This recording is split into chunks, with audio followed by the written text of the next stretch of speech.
ലോകത്തെ നിയന്ത്രിക്കുന്ന ശതകോടീശ്വരന്മാർ, മുൻ അമേരിക്കൻ പ്രസിഡന്റുമാർ, ബ്രിട്ടീഷ് രാജകുടുംബാംഗങ്ങൾ, ഇവരെയെല്ലാം ബന്ധിപ്പിക്കുന്ന കുറച്ച് രഹസ്യങ്ങൾ ഒരു ദ്വീപിൽ ഒളിഞ്ഞിരിപ്പുണ്ടായിരുന്നു. അതൊക്കെ വെറും സാമ്പത്തിക ഇടപാടുകൾ മാത്രമായിരുന്നില്ല.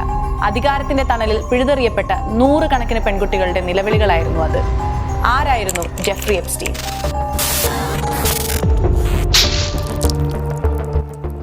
ന്യൂയോർക്കിലെ ആഡംബര പാർട്ടികളിൽ ചിരിച്ചുല്ലസിച്ചു നടന്ന ആ മുഖം ലോകം കണ്ടത് മാന്യനായ ഒരു ബിസിനസ്സുകാരനായാണ്.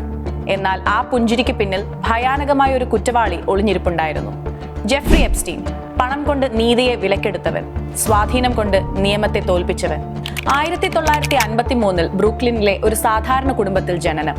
ഒരു അധ്യാപകനായി ജീവിതം തുടങ്ങിയ എപ്സ്റ്റീൻ എങ്ങനെയാണ് ലോകത്തിലെ ഏറ്റവും വലിയ സാമ്പത്തിക ഉപദേശകനായത് എന്നത് ഇന്നും ഒരു നിഗൂഢതയാണ്. എപ്സ്റ്റീന് ബിരുദങ്ങളില്ലായിരുന്നു, പക്ഷേ ബുദ്ധിയുണ്ടായിരുന്നു. മറ്റുള്ളവരുടെ രഹസ്യങ്ങൾ എങ്ങനെ തന്റെ സമ്പാദ്യമാക്കി മാറ്റണമെന്ന് അയാൾക്കറിയാമായിരുന്നു.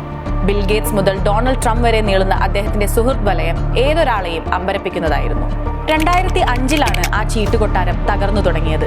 14 വയസ്സുകാരിയായ ഒരു പെൺകുട്ടിയുടെ പരാതി പാം ബീച്ച് പോലീസിനെ അയാളുടെ വാതിലിലെത്തിച്ചു. മസാജ് ചെയ്യാനെന്ന പേരിൽ വിളിച്ചു വരുത്തി പെൺകുട്ടികളെ ലൈംഗികമായി ചൂഷണം ചെയ്യുന്ന ഒരു വലിയ ശൃംഖല തന്നെ അയാൾ നടത്തിയിരുന്നു. പക്ഷേ ഇവിടെയാണ് അധികാരത്തിന്റെ കളി തുടങ്ങുന്നത്. ഇത്രയും വലിയ കുറ്റങ്ങൾ ചെയ്തിട്ടും വെറും 13 മാസം മാത്രം ജയിൽ ശിക്ഷ, അതും പകൽ സമയത്ത് പുറത്തിറങ്ങി ജോലി ചെയ്യാൻ അനുവാദമുള്ള ശിക്ഷ. പണമുണ്ടെങ്കിൽ നിയമത്തെയും തടവിലാക്കാമെന്ന് എപ്സ്റ്റീൻ തെളിയിച്ചു. കരീബിയൻ കടലിലെ ലിറ്റിൽ സെന്റ് ജെയിംസ്, പുറം ലോകത്തിന് അതൊരു സ്വർഗമായിരുന്നു. പക്ഷെ അവിടെ എത്തിയ പെൺകുട്ടികൾക്ക് അത് നരകമായിരുന്നു. അധികാരമുള്ളവർക്ക് എന്തുമാകാമെന്ന അവസ്ഥ. അവിടെ നടന്നത് കേവലം ലൈംഗികാതിക്രമങ്ങൾ മാത്രമല്ല, ഒരു വലിയ മനുഷ്യക്കടത്ത് തന്നെയായിരുന്നു. 2019 ജൂലൈ, കാലം കണക്കു ചോദിച്ചു തുടങ്ങി. FBI എപ്സ്റ്റീനെ വീണ്ടും വിലങ്ങുവെച്ചു.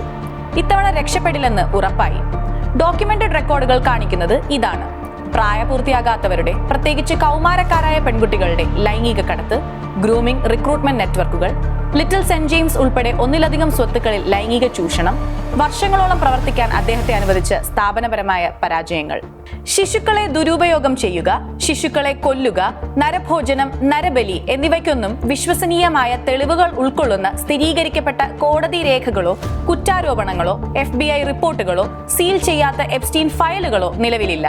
പക്ഷേ ഇത്തരം അവകാശവാദങ്ങൾ ഓൺലൈനിൽ പ്രചരിക്കുന്നു, പ്രത്യേകിച്ച് കോൺസ്പിറസി ഫോറമുകളിലും സോഷ്യൽ മീഡിയ ത്രെഡുകളിലും. എന്നാൽ ഏതെങ്കിലും ഔദ്യോഗിക അന്വേഷണമോ കോടതി കണ്ടെത്തലുകളോ അവയെ പിന്തുണയ്ക്കുന്നില്ല. ഓഗസ്റ്റ് 10 ആ വാർത്ത പുറത്തു വന്നു: എപ്സ്റ്റീൻ ജയിലിൽ മരിച്ചു. അധികാരികൾ പറഞ്ഞു അതൊരു ആത്മഹത്യയാണെന്ന്. പക്ഷേ ലോകം അത് വിശ്വസിച്ചില്ല.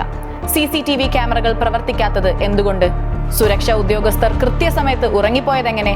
പല വമ്പന്മാരുടെയും രഹസ്യങ്ങൾ എപ്സ്റ്റീനോടൊപ്പം മണ്ണടിഞ്ഞോ? എപ്സ്റ്റീന്റെ സഹായിയും പങ്കാളിയുമായ ഗീലെയ്ൻ മാക്സ്വെൽ ഇന്ന് അഴികൾക്കുള്ളിലാണ്.